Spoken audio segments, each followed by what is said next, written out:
이런 가운데 임종석 전 대통령 비서실장이 민주당의 총선 홍보 방송의 첫 연사로 돌아왔습니다. 2달 전 총선 불출마는 물론 제도권 정치를 아예 떠나겠다고 선언한 바 있어서 이번 출연이 뭘 뜻하는지 정치권이 오늘 하루 종일 임 전 실장의 속마음을 분석하느라 바빴습니다. 당을 돕기 위한 일회용 등판인지 아니면 약속의 번복인지 오늘의 포커스는 돌아온 임종석에 맞춰보겠습니다.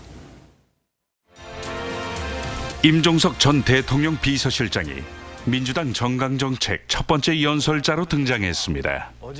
평화를 22번 언급하며 정부 대북 정책에 지지를 호소했습니다.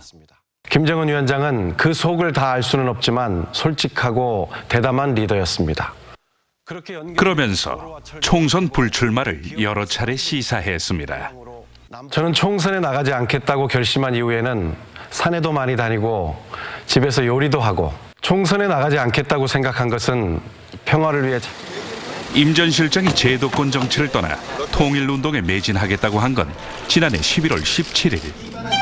이른바 조국 사태가 정점에 치닫던 때라 그의 선언을 86세대 대표주자의 일종의 용태로 보는 시각도 있었습니다. 본인은 출마에 선을 그었지만 67일 만에 정치 무대 복귀를 당 지도부는 바라는 분위기입니다. 제가 모시려고 그러죠. 그 정치를 쭉 해왔기 때문에 역시 정당 속에서 함께하는 게 좋죠. 임종석 전 실장이 이번 총선 과정에서 상당한 역할을 해줬으면 좋겠다. 실제 이해찬 대표는 임 전 실장에게 출마 권유를 해온 것으로 전해지지요.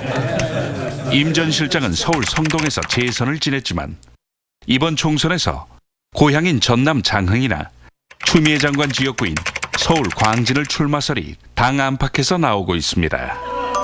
하지만 임 전 실장은 청와대의 울산시장 선거 개입 의혹 사건에 연루돼 있습니다. 임 전 실장이 2017년 말 송철호 시장에게 출마를 권유하고 당내 경쟁자 임동우 씨에게 다른 자리 고민을 제안한 정황이 나왔죠.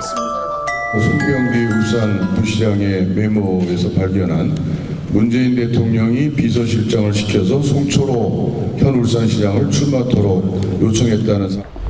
검찰은 임 전 실장에게 출석을 통보했지만 임 전 실장이 개인 일정 등을 이유로 소환 조사는 아직 이루어지지 않은 것으로 전해집니다. 진중권 전 동양대 교수는 도망쳤던 임 전 실장이 돌아온 건 검찰이 무력화됐기 때문이라고 주장하며 검찰이 손발이 꽁꽁 묶여 정권 실세의 연루 사건 수사가 어려워졌다고도 했습니다. 임 전 실장은 야전 사령관 차림의 전방부대 시찰과 거침없는 태도 등이 화제가 됐었죠. 의원님께서 그렇게 말씀하실 정도로 부끄럽게 살지 않았습니다. 의원님들, 임 실장이 대한민국 문재인 대통령 다음에 최고의 권력자를 인정합니까 안 합니까? 예? 그가 청와대의 울산시장 선거 개입 의혹을 벗어날 수 있을지. 뉴스라인 포커스였습니다.